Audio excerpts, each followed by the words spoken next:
Hey, everybody. So this is Allison Coleman, the Ask the Expert of the month. And Allison is the founder of Austin Baby Guru, and she is the expert on everything doula related. Being a doula, training doulas across the board, she kind of does it all. So a little bit of background with my relationship with Allison. So we met, it was probably like 10 years ago, I think, through Bump A Club. long time. Yeah, it's been a really long time. And we were both on a panel together, I guess it was just a new expected parent panel that we were both speaking on. And I met Allison and we've been in touch ever since. So Allison, if you want to tell us a little bit about yourself and a little bit about what you do. I started off as a birth doula, supporting women when they were having babies, mostly in hospitals.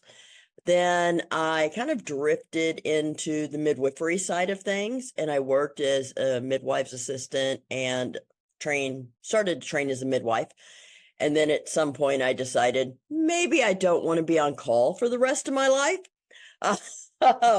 So I started working in families' homes when they first brought home a new baby.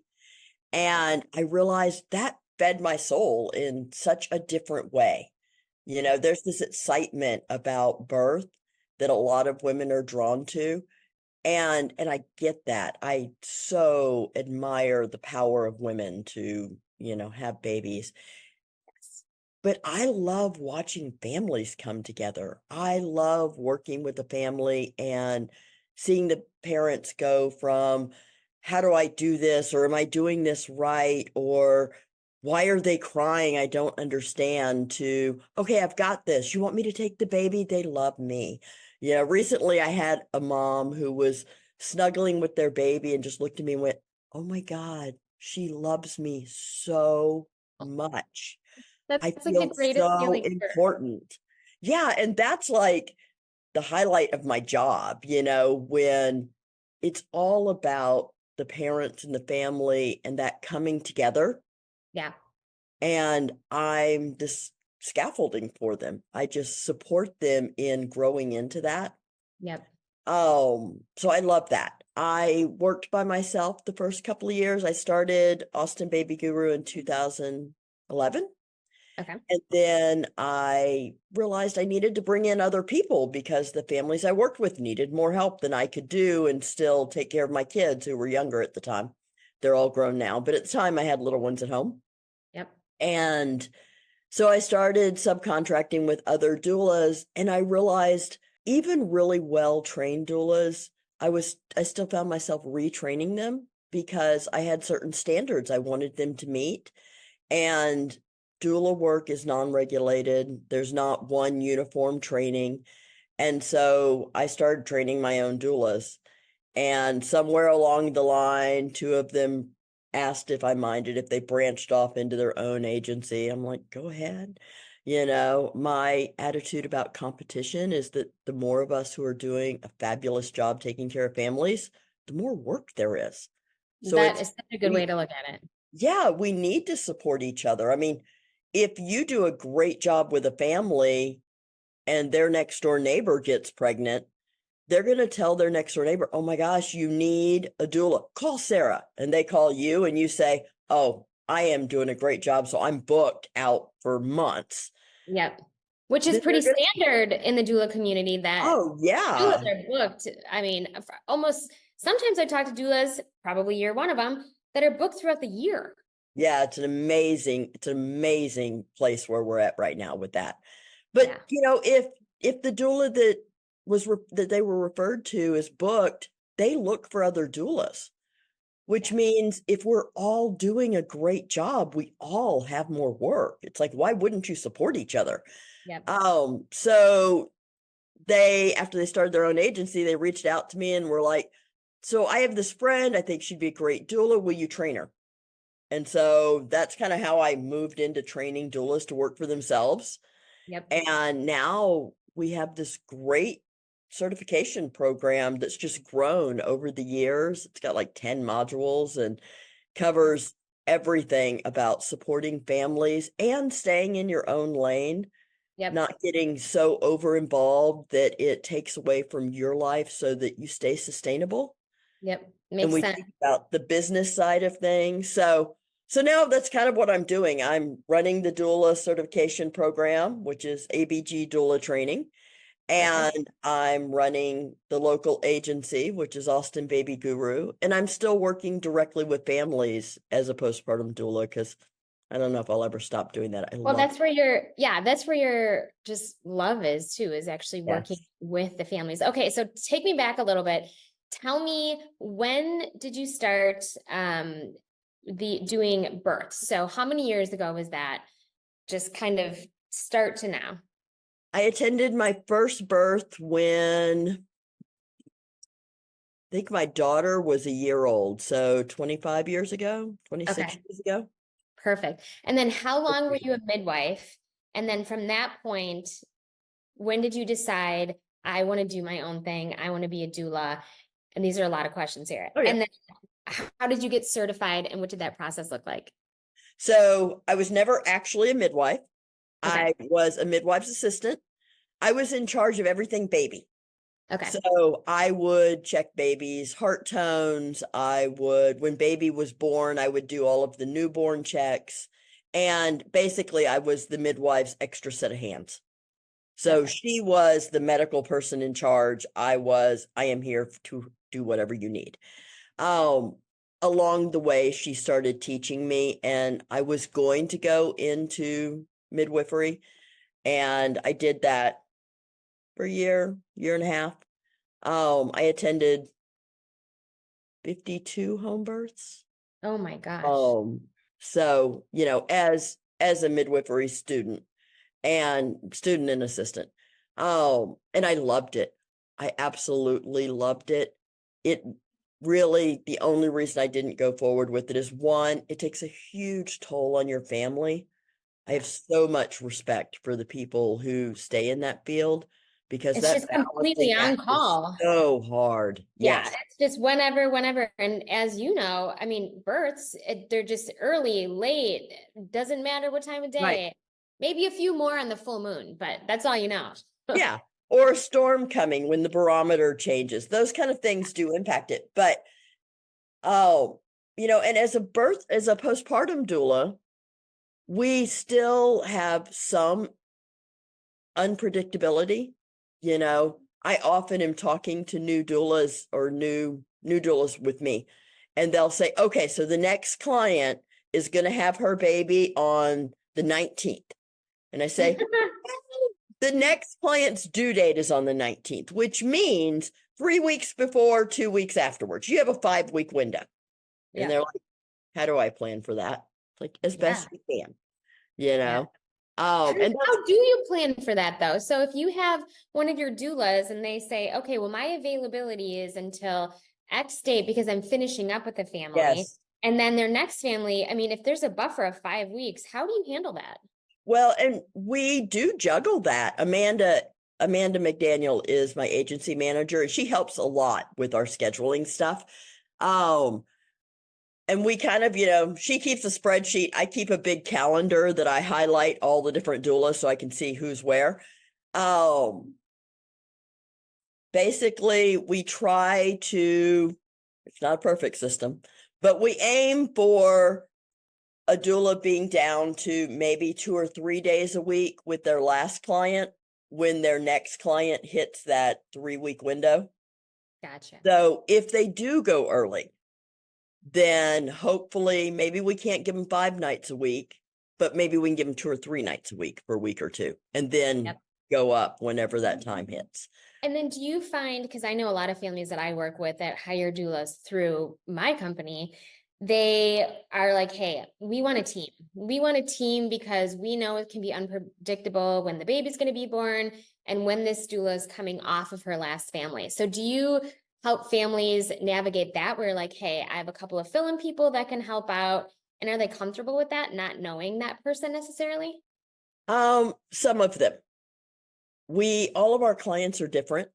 Generally, what I tell our clients is that if they want more than 3 nights a week, they're going to have 2 people Yep. because part of it, I feel like as a doula trainer, I have a responsibility to really support the doulas that work with me in being sustainable, Yeah. and as an agency owner, I want to make sure when I get a great doula that they're not burned out in a year. Because that You can know, happen so quickly. Those nights are long. then well, and even the daytime people, it's giving so much spiritually and emotionally and holding space for another person that if you're not taking care of yourself, Mm-hmm. you don't stay sustainable. Yep. If your kids are falling apart because they're not getting enough attention, you don't stay sustainable. Or if your partner's like, babe, you're never home when I go to bed at night, Yeah. you don't stay sustainable. Yep. Plus you have to pay your bills and all of that. Yep. So I feel like I have this extra layer of responsibility because I also train them. Yes. Um, and I want to help support them in being able to do this long term. Yep. So when a client comes to us, if they say, oh, we want 7 nights a week for a month, I start off with, okay, we'll give you 7 nights a week for a week. And then we're Mm-hmm. going to drop down to 6 because we think, it's important for our doulas to have time off. It's important for you to take time figuring out what we're doing when you're not there. It Yep. makes you appreciate us so much more. And they'll be like, well, can't you just send another person? It's like, I could, Yeah. and leave it at that. Uh, Yeah. I don't.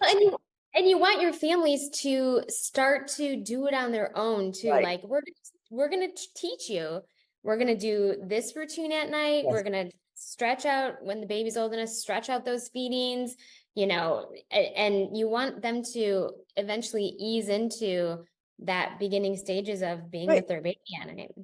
Well, and I mean, this being a nanny agency owner, one of the things that I tell my clients, and I tell the doulas that work with us and the nannies that work with their family, I have to recognize and I have to help the clients recognize one of the big differences between being a nanny and a doula is a nanny works really hard to do a great job to keep her job, Yep. to keep supporting that family long term. We work really hard to do a great job to empower the family so they don't need us. Yes, that's so great. Most of our families will hire us from 3 to 12 weeks. Yep. We have a fair amount of 16-week families. Once or twice a year, I'll get a family that wants us for 6 or 8 months. Usually, if the parent has a postpartum mood disorder that they're still trying to get a handle on, or a baby that has an issue of whatever. Sometimes we'll get a baby with really bad acid reflux that'll carry out 6 months, or one who just seems really sensitive and sensory stuff and doesn't sleep well, or, Yep.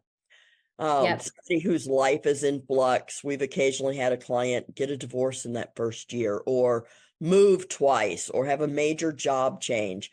And so we'll stay a little extra with those families. But Yep. any of the families we are scaffolding to get you to be able to do this on your own. That's amazing. So, Tell me a little bit about the difference between a daytime doula and a nighttime doula. so daytime is all about an extra set of hands, but also learning.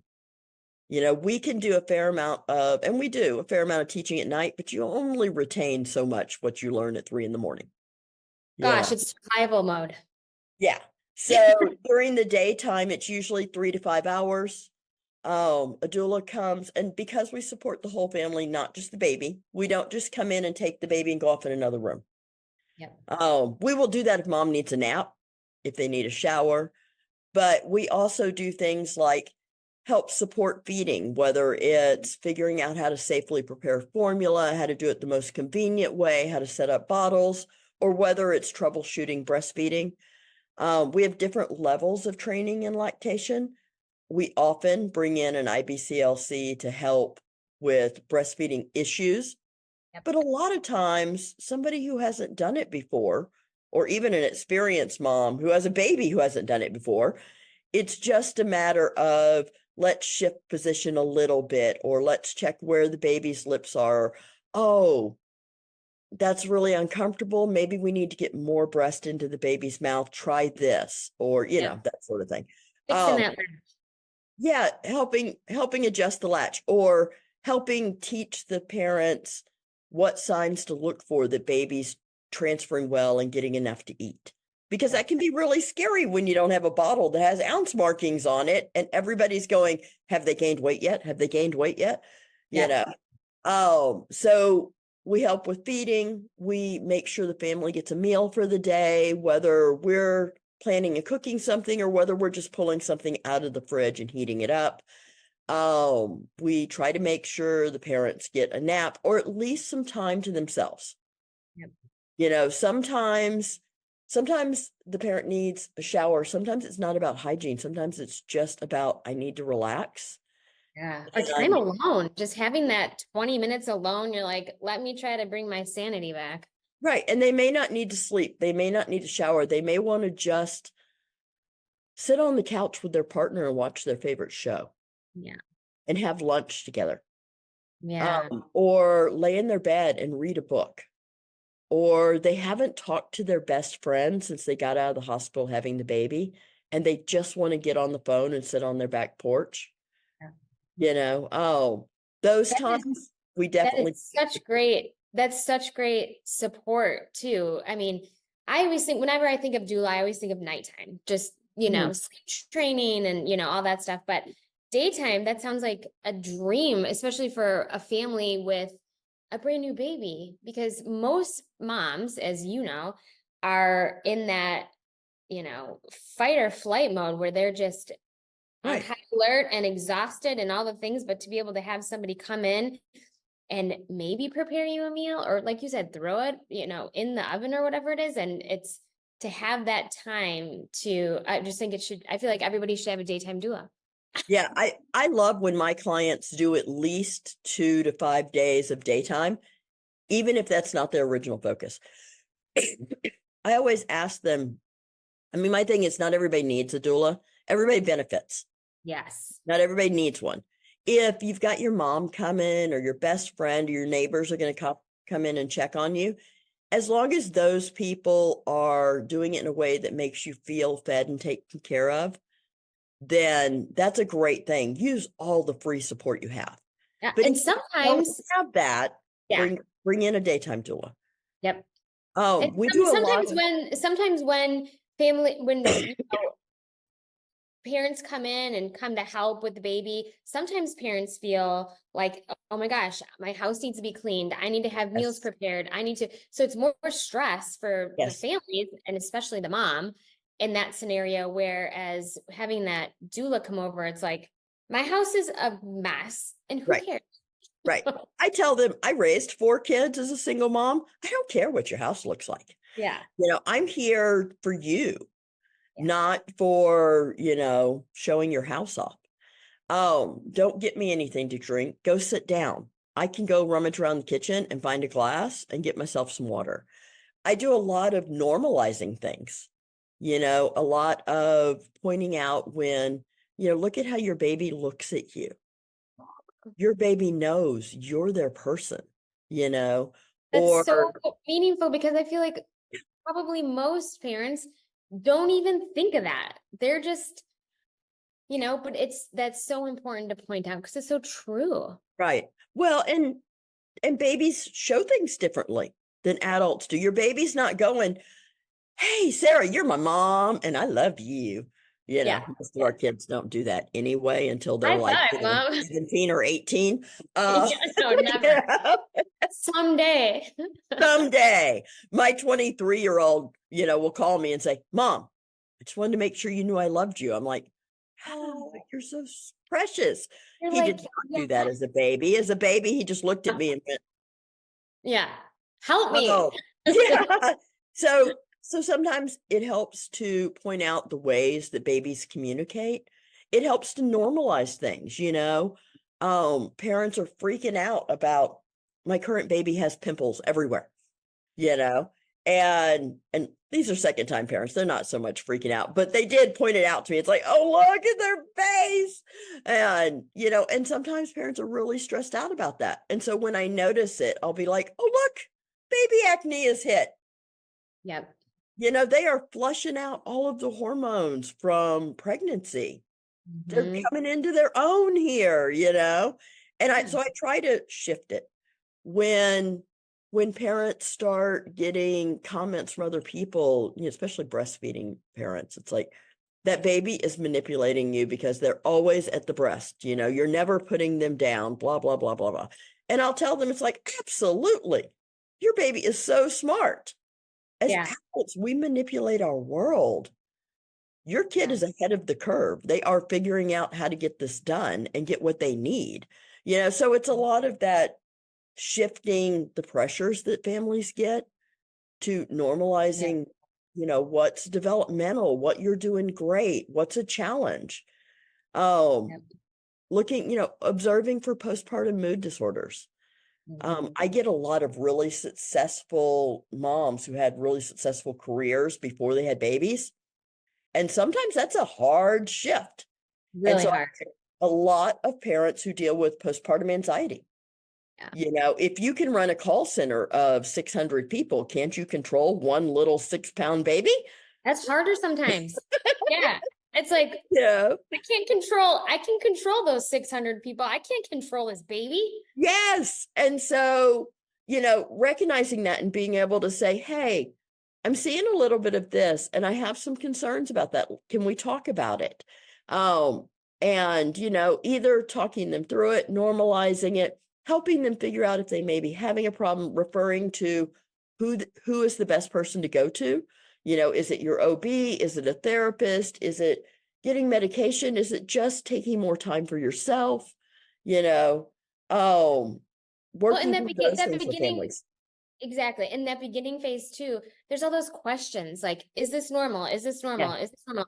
And even when you're talking about sort of that postpartum mood disorders, that's really big too, because if it's a first time mom, especially, she doesn't realize she's like, oh, it's the baby blues and everybody has this. Right. And sometimes it is a baby blues, but a lot of times to have a professional to be able to observe the family dynamic and what's going on with these parents is amazing that you can say, hey, you are an expert and you can say, hey, I'm kind of feeling this, or I'm thinking a little bit about this, and maybe you should go talk to someone, because a lot of people just let that go and then they are living in silence of all of that, which is Well, scary. and when you're in the middle of it, you don't always know it. I had postpartum depression with my first kid. And, I just remember thinking, life sucks. The baby doesn't like me. I don't like my husband. My house is falling apart. I can't go do my job because I have this new baby. None of it was about me and my emotions and the chemical change that my body was going through because I was so in it, I couldn't see it. Mm-hmm. And so I always try to remember that, you Yeah. know. Yeah. And my clients' processes are different, but I can relate to the fact that they may not even be aware. Yeah. And most of the times they probably aren't. Yeah. So So tell me a little bit, Allison, about when, we're talking about this daytime and you're there to support these families and give advice and be able to help them have some time on their own. Tell me about what the nighttime looks like. so nighttime's a totally different thing. Because it focuses on maximizing the sleep the family gets. We still do a lot of the same things, but in very small bits and pieces. I still support breastfeeding and answer breastfeeding questions, but I do it for 20 to 40 minutes while they're nursing. And then I take the baby and encourage them to go back to sleep. I still do a lot of processing. I actually do a lot of work with dads during the night, which Nice. always surprises people because most people think doulas just focus on mom and baby, but because we support the whole family, I have Yeah. a lot of dads who, once we get mom and baby to bed, will, come out and go, so. That's so cute. And then Yeah, it's they're like, what about the gone. dads? We're forgetting about the dads all the time. Yeah. And so, we talk about how, their relationship is changing, how, yes, things are going to come back. And it's really hard for guys because we raise men to be fixers. Yeah. And then we throw them into labor and new parenting and say, okay, You need to support your wife, but you can't fix it. You can't change the situation. Just do it. How's that for vague instruction? Yeah. I think a lot of guys come out of labor with kind of a post-traumatic stress stuff, because they went in feeling like I've got this, and they came out going, I don't know that I did any of that right, I don't got this. Yeah, and then in new parenting, hopefully they've been exposed to babies and people have talked to them about it, but too often nobody talks to dads. It's getting better, but I'm seeing it less now than I did 10 and 20 years ago. But often they're not prepared for dealing with little babies. They're watching their wife, who's this powerful person who's always had it together, kind of spinning out, trying to do everything, and they don't know how to fix it. Yep. They make so many of their connections through, that intimacy in a relationship and being the person who is providing, and so much of that goes away for 6 or 8 weeks. And so they're kind of having to figure that out. Often their partner is much more wrapped up in this baby that maybe they worked really hard to get.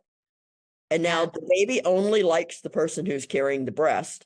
And mom is totally enthralled with the baby. And everybody's like, oh, honey, I'm glad you're here, but not really paying attention. And so for sure. So I think, and I think the dad's walking around being like, I just don't want to piss anyone off. yes, and they really want to help. Yeah. So just acknowledging, checking in with them and saying, I ask dads all the time, how are things going? And they say, well, the baby has gained a pound. They've stopped losing weight. And, I think Carrie is really feeling better and she's getting up and around more and things are good. And I go, how are you? Oh, And it's just having so important. somebody remember that they're part of this dynamic and acknowledging it can make a huge difference. Yeah. Yeah, because you're so right, because nobody ever asks the dads. And frankly, I didn't even think about the dads as we were having the conversation until you brought up the dads. So that's such a good point, because they're just put to the wayside constantly. So, and I feel like, the dyad of mom and baby is so much better supported if dad feels looped in and a part of it. Because I mean, really, he's the one who created this family with her, not me. Yeah. I do a lot of birth processing with moms in the middle of the night. I mean, we have some clients that are like, okay, I just want the baby bottle fed during the night. We don't spend a whole lot of time talking to mom and dad. I check in with them for the first 30 minutes or so we're there, and then mostly I just make sure they sleep. But a lot of my families are breastfeeding, and some of them want just a quiet moment while they breastfeed, and we'll totally respect that. Sometimes I'll take them baby, get them started, make sure they have a drink and a snack, and then they'll just text me when they're done. Yep. Sometimes I'll go sit next to the bed and we'll talk quietly while dad sleeps. Sometimes mom comes out and we sit in the nursery or the living room. But in that first couple of weeks when baby's eating every 2 to 3 hours and needing lots of interaction, and mom's body is healing, and, I'll take the time to say, okay, how are you feeling? How are the boobs feeling? Any pain there? How's everything healing down below? When she starts getting things going and moving around, I'll be like, how's your bleeding going? And they're like, what? It's like, that's how your body tells you if you're doing too much. And they're like, oh, well, it's almost gone. I'm like, great. And then, 2 days later, they'll be like, so I took the 3-year-old to the park and everything picked up again. I guess I did too much, and because I'm not medical, I don't check these things, but I empower mom to use that as a tool to kind of guide if she's doing too much, and I love it when they pick that up and they're not stressed about it. They're not worried about it. They're just like, oh, I noticed I was doing too much because this is what my body did. And I'm like, it's a great thing to notice and move on. And for you to empower them to be able to be so self-aware after having a baby too, because there's so many questions about, is this normal? Is this normal? Because a lot of times, first-time moms, especially, they're like, I have no idea. I remember when I had my first, and I'm like, is he breathing right? Is he Why is he doing this? Is he They sleeping do too much? that weird thing where they pause breath and then they go, Oh, yeah, and yes. it's like, That was that's definitely one of normal, them. you know? Yeah, but to be able to have a doula that can help you and, give you all the normalcy tips that there Right. are is important because otherwise, I think a lot of moms are calling their pediatrician 4 times a day. Yes. Or they're not calling their pediatrician because they feel silly, Mm, but they're still worried, yeah, still. and I want to be that kind of middle person, to say that's something to call your pediatrician about, or that's perfectly normal.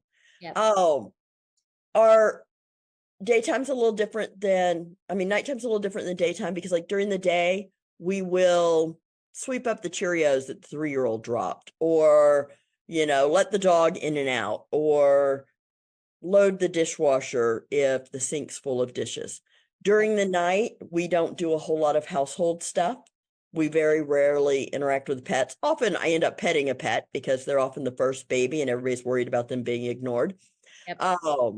But we don't do a lot of pet care. We don't do a lot of household care. We wash bottles, we wash pump parts. If there's 1 or 2 things in the sink, often I'll rinse them out and put them on the drying rack. But mostly we want to keep the house quiet and calm. And I want to model what I want to see from the parents during the night. So I don't expect mom or dad to be doing laundry when the baby's sleeping. I'm not doing it either. I want them to go to bed and go to sleep. Yep. And we sleep when the baby sleeps. We wake up really easy when the baby wakes up. We generally get there at somewhere between 9 and 11. We find out when's the last time the baby ate. If baby hasn't regained birth weight yet, we'll set an alarm for 3 hours when the baby needs to eat again. We make sure the family is eaten because sometimes we get there at that time and nobody's eaten. Ugh, And we send the family off to bed. I'll make sure mom's water cup is full. I really love it when they have those hospital insulated cups that are huge. oh, And yeah. I'll make sure they're full. I ask if anybody needs anything, and then we'll take the baby to a room wherever we're staying, whether it's the living room or a guest room or the nursery, and the parents go to sleep. We set the alarm for when baby needs to eat again. When that alarm goes off, if baby hasn't woken up, if baby wakes up, of course, it changes the timing. But if baby hasn't woken up, the alarm will go off. I'll wake up baby. I unswaddle them. I change their diaper. I take them to the parent to breastfeed. I make sure they have a snack if they need it. They have a drink. I offer any troubleshooting tips. I answer any questions. We chat quietly. When they're done nursing, I tell them, go to the bathroom and crawl back in bed. Don't set an alarm because you'll wake up waiting for it. I will come in here when you need to eat again. And Oh, then I'll that's take the baby back in another room and I will swaddle them. If they need to be changed, I change them. I swaddle them again. I burp them. I hold them upright for a little bit. I put them in bed and then I sleep until they wake up that's or awesome. the alarm goes off. Oh, I such set good alarms like, support. yeah, and it just takes that worry off of them. They're still, if you're breastfeeding in the beginning, you're still waking up every 2.5 hours or so to feed the baby, Yep. but you can maximize that amount of time. Instead of spending 40 minutes nursing and 20 minutes holding and burping, and then some bouncing and moving around and getting them back to sleep, you just focus on just the part your body is needed to do, Yep. just the breastfeeding, That's and we can do everything else. yes. Oh, our clients often we do a fair amount of caregiving when we're not there. I take notes during the night. I send them to the client in the morning, 9 or 10 o'clock. Often people text me, so when you say they're a really noisy sleeper, what do you mean? And so Yeah. we'll talk about how, just in text, we'll talk about how babies have a 40 to 45-minute sleep cycle. And 20 to 25 minutes of it is active sleep. And until about 3 months, some of those babies are noisy Yes. and they're like, "Ah, ah, ah, ah," and they're moving around and they are asleep. Yeah. And parents often don't realize they're sleeping, so they'll respond. And then baby learns that every time they hit a light sleep cycle, they need to nurse to go back to sleep. Yep. So it's part of our teaching is like leaving these notes with things like that and then answering questions during the day. parents will go to the pediatrician and text us and say, okay, so the pediatrician said XYZ, what do you think?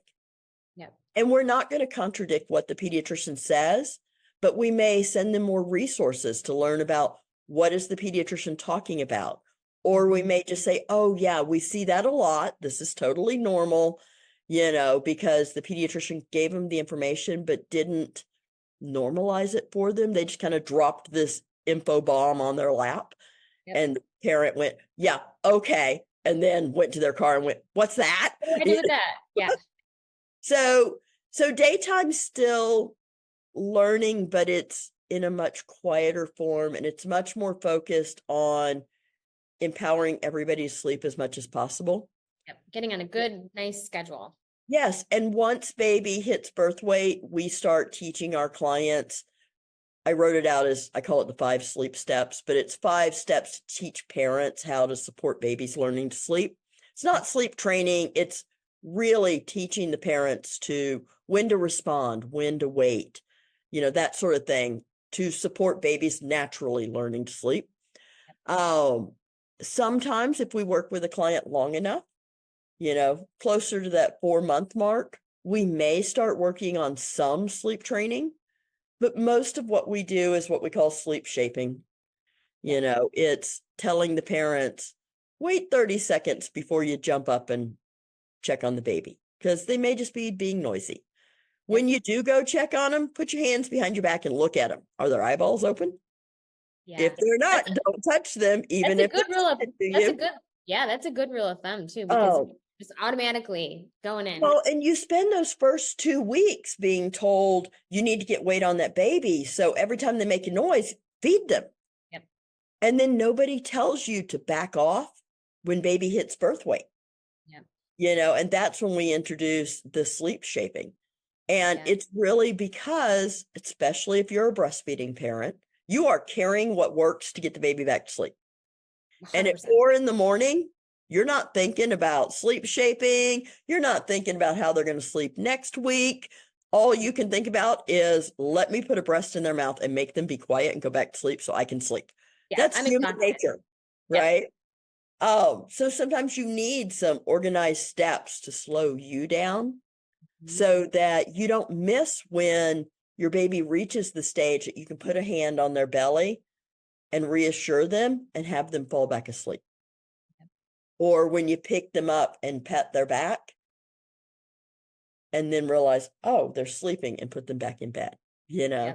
You're so right, though. I tell my families all the time, with nighttime, I always say, the real big benefits of having a doula or a newborn care specialist, which I also want to touch on, is that they have the time to soothe your baby and not just feed your baby. Because when you wake up and you're a new parent, it's just survival at that time. Like, feed the baby, go to bed. Like, I don't even know how many times I've fed the baby. I remember with myself, I did co-sleeping with my kids, and I have no idea how many times I ate in the night. I rolled over, I put a boob in their face, and I was like, I went back to sleep, which is, I don't recommend this. This was 20 years ago. I don't know. I teach infant safety classes, and we talk about safe co-sleeping and bed sharing. I mean, currently the American Academy of Pediatrics, when I started teaching infant safety because they had big billboards on the side of the road that had, do you remember these billboards that had the baby with the packet on the bed? Yes. And I'm like, oh my gosh, such shame parenting, right?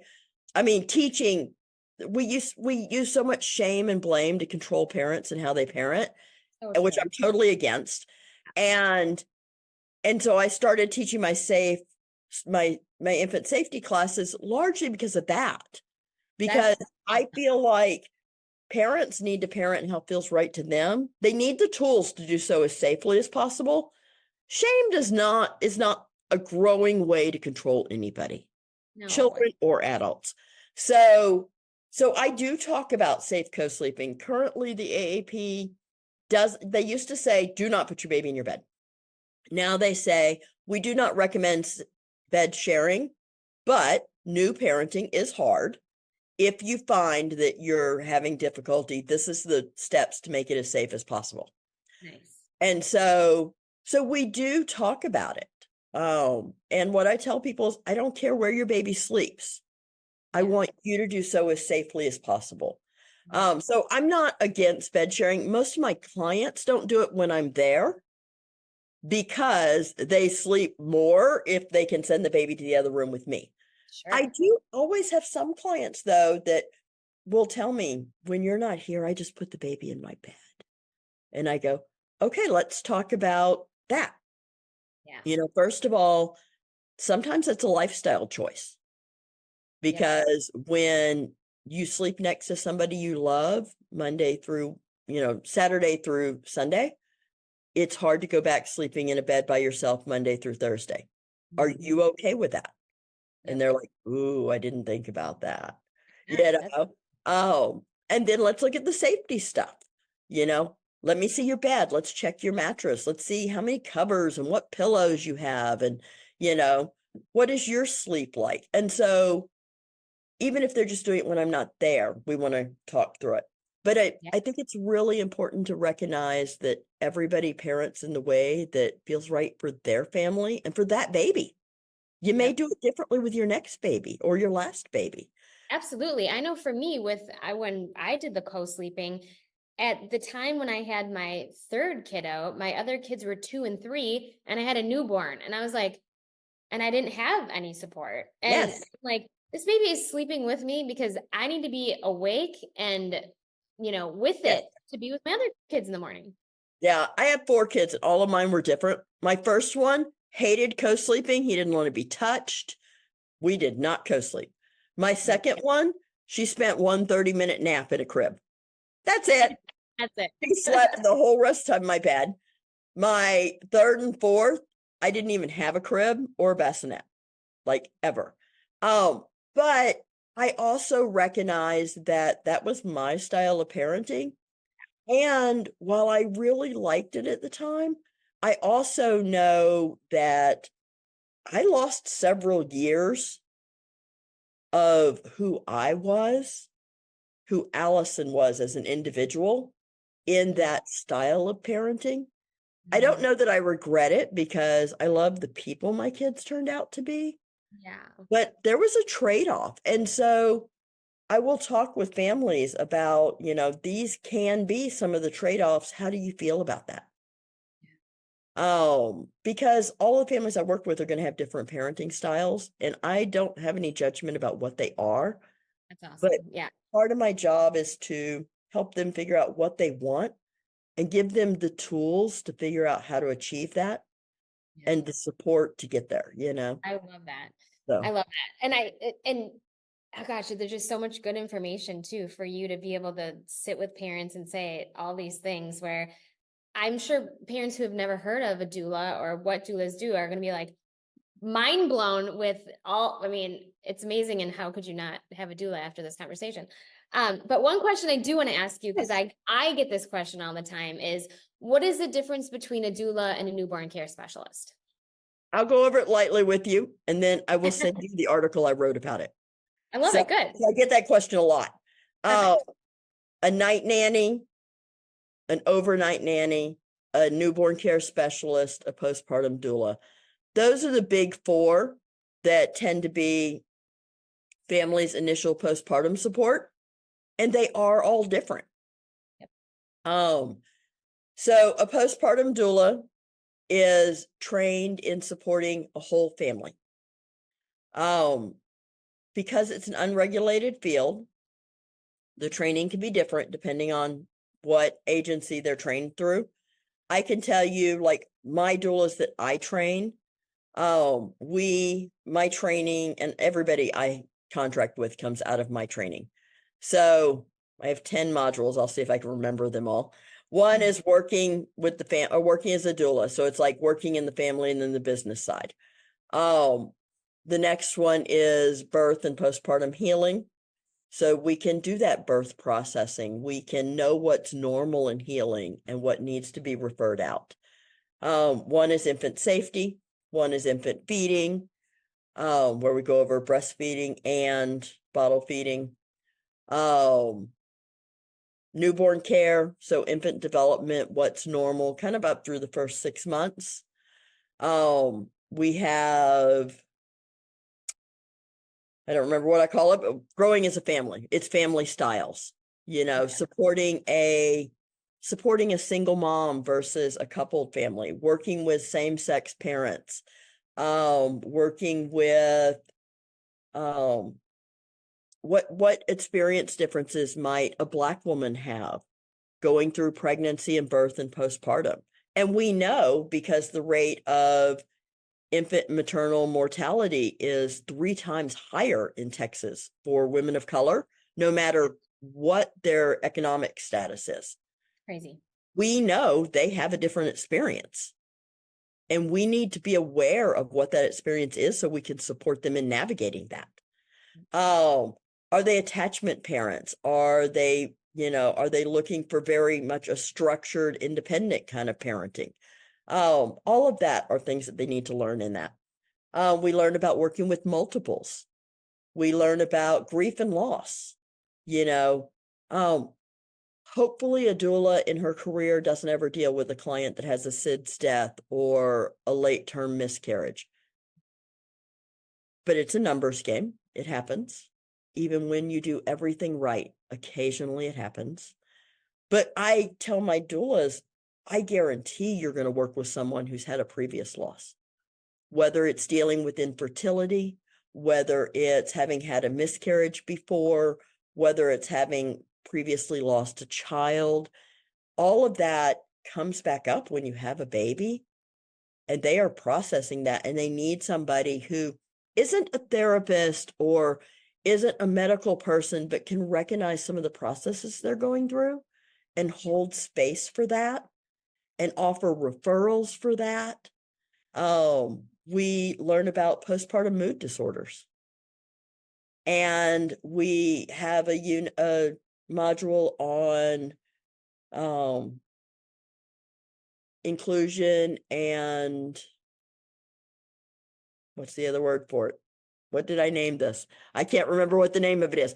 But this is one that I didn't write the units in that module. I brought in Moss Froome, who did a unit on trans and queer parenting, where they talk a lot about gender identity and how do you put out to your prospective clients that you're a safe person that is open to supporting them. How do you make people feel heard and seen? And if you're working with, say you're working with a same-sex parent, with 2 same-sex parents, what might be some of the cultural things they're dealing with that you can just hold space for and make sure that when you come into their home, they feel safe and supported having you there. That's so important. And then 2 of my students who are women of color wrote a unit on racial bias in birth and postpartum. Amazing. So all of that goes into our training as postpartum doulas. We're dealing with mom, we're dealing with dad, we're dealing with baby, we're dealing with some of the emotional, some of the physical. And what I tell the doulas is you don't know it all. What you need to know is who to refer to and when to refer. Right? So I may, if I'm working in daytime, mom may be holding her baby 2 out of the 3 hours that I'm there. But I am talking to her, I'm troubleshooting, I'm doing the other things that may be on her mind while she's taking that time to do that. Yep. A newborn care specialist is generally trained as extensively as a postpartum doula, but their training focuses on baby. So when they go in, their job is to make the parent's life easy by taking care of baby. Yep. So often they will work where I often work 3 to 12 weeks, 3 months. They will often work 3 to 12 months. They often go in longer, not always. Sometimes they do short-term jobs, but often they go in longer. Yep. They're more likely to take 24/7 jobs and do live-in stuff. They're more likely to travel with the family. Gotcha. But the biggest difference is what their focus is. Their focus is on baby. So a Okay. good postpartum doula program will cover almost everything a newborn care specialist program covers. Generally not through that second 6 months though. Yep. But a newborn care specialist is much more likely to come in and go, "Hey, Sarah, how are you doing? Did you have a great day? Anything new I need to know about baby? Great. You head to bed. I'm going to take the baby in the other room." And that's Yep. it. So They they're for baby. not, so when a doula can help support mom in breastfeeding and breastfeeding topics and questions, but a newborn care specialist, because they focus on baby, are they not trained to answer some of those other questions that It doulas are? depends on where they go through their training and what they have a passion for. Yeah, I know a lot of them who will take breastfeeding trainings so that they can support moms through that. got it. But it's still more baby focused. Yep. When you get into some of the Facebook groups and listen to the different groups talk, the discussions are very different. Yeah. Oh, I've The seen. frustrations are very different. Yep. Newborn care specialist group, you're more likely to get frustrations with parents who won't listen to what I'm telling them. I could help them so much if they'd listen to me, Mm-hmm.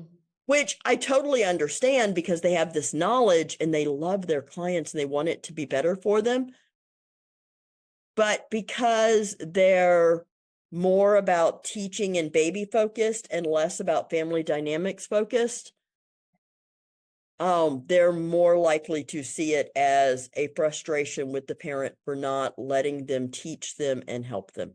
Got Where a it. doula is more likely to say, "I'm really frustrated because I know this is what's going wrong, but the parents can't see that. How do I help them understand?" Yeah. Yep. So It's it's just, much more family focused versus solution focused around baby. yep. So it kind of depends on what the family wants, Yeah. you know? If a new mom wants to be more hands off, it's not that she loves her baby any less. Yep. It's just how it fits in her parenting style. Yep. A newborn care specialist may be a better choice. Yep. Yeah, Um, that's definitely right too, because I get families often that call and I explain these different options that there are out there. And it's like, it just depends on your parenting style and what you're looking for. Are you looking for somebody to be around to help the family and to be able to give great advice and troubleshoot with and all these things that definitely point them in the doula direction. But s- more often than not, I get families that call that say, I just want to sleep at night yeah, and I need somebody to come in for the next 6 to 12 weeks who I can hand the baby to. And you're right, it's just a different style. And if, some people really focus on sleep where they're like, I know myself, I need at least 8 hours of sleep or I'm a basket case in the morning. And then there's some people who are like, I can get 5 hours and it's not a big deal to me. So right. you're right, just depending on the differences that all these families need. And as doulas, we do have those clients who we come in and they want to hand off baby. Those clients, because we are doulas, I tell them from the beginning, we are totally supportive of however you want to do this. I will recommend that you set aside 30 minutes each evening when we first get there for us to check in with you. We Yep, want to make sure everything's still on track, everything's going well. that's great. And then we'll give you the rest of the night. So it's, so we work it around that. Yep. The next level is night nurse. I tell people a night nurse technically needs to be an RN. Yes. Um, That's in changed a lot Texas, too. in Texas, it's legal to call yourself a night nurse. In a lot of other states, it is not unless you're a nurse. Mhm. Um, but a night nurse technically should be an RN and should be there in a caregiving / medical position. If Yep. you have a medically fragile baby, that's a great choice. Yep. If you just need somebody to take care of your baby, it may make you feel safer, but it doesn't really make any difference in the care. Yep. Definitely. It's not a term I recommend newborn care specialists or doulas use. And that's changed a lot because I know when I first started my company, which was 20 years ago, everyone used the term night nurse. Yes. Everyone. And not none, maybe 15% of these people were actually RNs, Yes. but everyone used that term. And so now, and I think just also me being in Austin now, there's just such a huge community of this support. And it's very specific now. And yes, to your point, nobody really uses the term night nurse anymore. Well, and I think we worked really hard in that. And part of that is doulas taking care of our profession, of having that clarity around what's medical and what's not. Yeah. Because whether I'm, with my midwifery background, I can often see if there's a medical issue. I can't diagnose it. I can't treat it. Yeah. I just refer it, and I'm very careful about that. I do know a couple of RNs who are also doulas, and they are very careful about when I'm working as a doula, I'm taking off my nurse's hat, putting it over there. That knowledge is still in my head. I can say, ooh, that rash looks like it could be an allergic reaction. Let's call your pediatrician tomorrow, and that keeps them in their lane, Oh, the last thing is a night nanny or an overnight nanny.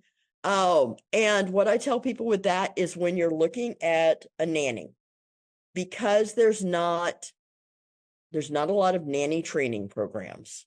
Nope. You're looking at an unknown for what this person's bringing to the table. You can have a nanny who has a whole lot of experience and a lot of training and has worked really hard at improving what they bring to the table, but there is nothing in the term night nanny that defines that. Definitely. It is. And It a lot can of be a 25-year-old person who says, I've had 2 kids and I'm the oldest of 6. I have a lot of experience and I'm going to go do this. Yep. And they may I have get that a a lot lot. of experience, but they just have their experience. Yep. Well, and typically too, nannies will start a position when the baby's 3 months old. So Which I think is ideal. I think so too. And I think that having that, if you're going to have somebody for those first 3 months, a doula is perfect because they're the experts of that age group. Nannies come in at that 3-month, 4-month mark, and then they're experts at the rest of absolutely. milestones and all these things. But most nannies don't have that 0 to 3-month experience. Right. And if they do, it's often their own personal experience, which I tell people all the time. I breastfed 4 kids. I've spent 9 years of my life breastfeeding over 4 children. I still run across situations that clients have that I didn't have. Yeah, sure. It doesn't matter how long I did it. It doesn't matter how it went for me. That was my experience. Your experiences are going to be different. The training I have around breastfeeding opened me up to supporting all kinds of things that I haven't experienced. But my personal experience isn't the filter it needs to go through. And that's true of nannies too, Yeah, I think in an ideal world, families can have postpartum Pacific, whether it's a newborn care specialist or whether it's a postpartum doula support, and transition into having a long-term nanny. I love it when families talk with me about what they want in a nanny. Yes. And I love it when we can have some overlap, Oh, that's ideal for sure. Yeah, I've talked to a lot of nannies, where I've had a daytime doula work a couple of shifts overlapping with the nanny. And I'll reach out to the nannies and say, I don't want to step on any toes. We're not here to teach you how to be a nanny. Yep. You've got that. What I can teach you about is this family and their quirks and their things that they specifically want so that you transition into this job easier. And I transition out, which is my goal. Yes. And I think all nannies would love that information too, because really they're just trying to do a good job, and any tips and tricks that they can get before starting this position, because they don't know the family yet, is just huge. And it just makes for a more successful transition too. And it makes the family feel so taken care of, which is all of our goal. Yeah, absolutely. Okay. So tell me, last question for you. Tell me cost wise. So I know there's going to be families watching this are like, oh my gosh, this is for me. I want to do that. So talk to me a little bit about cost for doula hourly, what that looks like, sort of what the spectrum is there? So cost is all over the place. Yeah. And in Austin, it has definitely gone up, just like the cost of nannies has gone up in Austin. Most of my new students in Austin will start off between $30 and $40 an hour. And that's a brand new doula. Yep. Across the country, it's more 25 to 35. San Francisco is going to be really expensive. Boise, Idaho is going to be much less. It kind of depends on where you live and what the market is. Unfortunately, postpartum doula work is still looked at as a luxury. My dream is that we have a really solid nonprofit in Austin that families with low to middle income could go to get postpartum support for free to a sliding scale and have the doula be paid a living wage. That would be amazing. So we do have gals that's giving Austin labor support. They do this for birth doulas, and they have a postpartum doula program, but it's not very hardy yet. Still kind of getting off the ground. Mama Sana has funds to provide support for women of color or for families of color in getting birth and postpartum support. But generally, you're looking at $30 an hour to start off with. It ranges up. My agency charges $60 an hour. And what I tell families is we bring a lot to the table. I only hire people who have been through my training. Even if you have one primary doula working in your home, you have a team backing them up. Amanda and I read all of our clients' files. And so we are always in communication with our doulas, troubleshooting things and giving recommendations. So it's very much a premier kind of care. Yep. And you have a team too. And so we have a team, and the level of care is very high. Yep. So that does affect things. We only take 4 to 5 clients at a time, which also really affects things. None of our doulas are on call for births when they're working in the home, so all of that changes it. But so in Austin, the ranges primarily from $30 to $60 an hour, with most of it being between 30 and 50. Got it. Okay, perfect.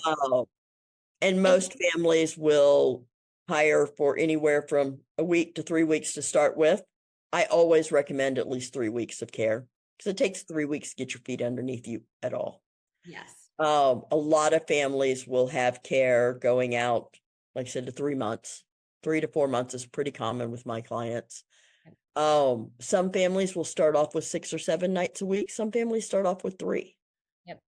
I always recommend that they book as much as their budget allows for week 1, because you don't know what your birth is going to be like. You don't know what your baby's going to be like. Then book at least half of that for week 2 and 3. Yep. That sounds, and wean down. Nobody should go from 4 nights a week to nothing. Yeah, definitely. Plan on weaning down as you start feeling more secure in things. Yep, that's perfect. Well, this has been amazing, Allison. I feel like we've got a ton of information. I know that there's people asking questions all the time about doulas, and I felt like this really kind of went through the entire process and information, and it was amazing. Tell the audience your doula training, because I get a lot of nannies who have been nannies for many, many years. And like, I just want to work with a baby. I just want to work with baby. I'm like, you should do the training to be a doula, because if you really love that baby phase, you should transition into doing that. So what is the website that people can find the training? So abgdoulatraining.com. Perfect. Awesome. And then we'll link it into everywhere we post this video too. Absolutely. And it's a self-paced program. Most people go through it in 2 to 3 months. The biggest challenge for people tends to be the reading list. There's a lot of reading. There's 10 to 12 hours of video in there. There's 9 books. large list that you can choose from. So people choose books that work for them. Some of them are on audiobook. Most of them can be found on Kindle. I tell people I don't care if you own them, just that you read them. Yep. There's a lot of links to other websites and handouts. We already went over what all the different modules were. I don't require a recertification. So a lot of organizations require you to recertify every couple of years. We really stress ongoing education, but I feel like as a professional, it's your job to take responsibility for that. You don't need me tapping on your shoulder every 2 years going, have you done this? Have you done this? But I'll make it clear to you, you're not going to be successful unless you keep up, you know. And we have a very supportive team. We have an email list that I send out emails for announcements, but we also have a Facebook group where the doulas and the students and graduates go. So if you have a question, you can go in there and ask a question, whether it's about the training or whether it's an issue with the family, as long as you don't put identifying stuff in there.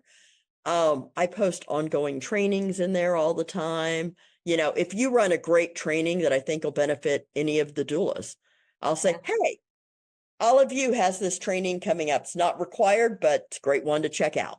Yeah, you know. I love it. And just to be able to ask questions in that group and get answers, that's just worth.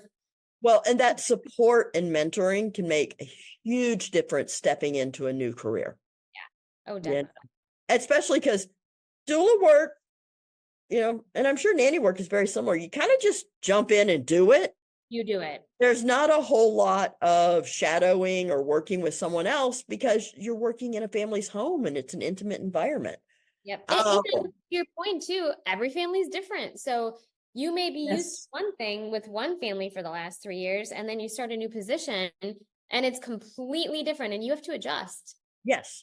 Yeah, I've done this, like I said, for, 25 years. And still, when I start with a new client, there's always that little bit of, okay, I can do this, because I want to make it great for them based on what they need. So the training is $725. So it's a really reasonably priced training. Yeah. Especially when you compare it to how much you can make. Yep. One of the things that sets us apart from some of the other training, besides our ongoing support and mentoring, is we have a whole part of the training that trains about how to run a business, how to be sustainable, how to set healthy boundaries for yourself to take care of yourself, how to find clients, what you need to be a real business and not a hobby. Yep. And I think that's a big thing. So yeah, it definitely is, especially if you're managing your own clients and schedule and payment and all that kind of stuff. And we have students from all over the country. I mean, we recently started doing a hybrid training. We'll do a weekend workshop and we'll go anywhere to do that. And doulas can actually start working right after that weekend because we cover the first 4 modules of the training. And then they finish out the training in the online portal to get certified. So they get a really comprehensive, well-rounded training. Or if they are really good at working independently and they need the flexibility, they can just go through the online modules. Nice. Well, good. That sounds absolutely doable. And I have 2 nannies right now that have been asking me, they're like, I want a newborn. I'm like, I just don't have any newborns. You need to go be a doula. Yeah. Yeah. Okay, cool. Well, I will definitely post all of this information so people can reach out to you and look at those trainings. And if anybody wants to get in touch with you, I'll put all of that doula wise to book you and your company. Okay. And I appreciate this so much, Allison. It was so good. For everybody who's going to be watching this, hopefully lots of parents and nannies and doulas, but also for me, I feel like, I get these calls all the time and this was super informative for me too. So. Well, and clearly this is like my favorite subject. And great. I love talking about it. So I'm always open to questions. Awesome. I love that. Well, thanks, Allison. And enjoy the rest of your week in this frigid, freezing Austin weather. You too. I'm going to stay inside and just look outside at the ice on top of my trash cans and, not go into it. Stay warm for sure. All right. Thank you. All right. Thanks, Allison. Bye.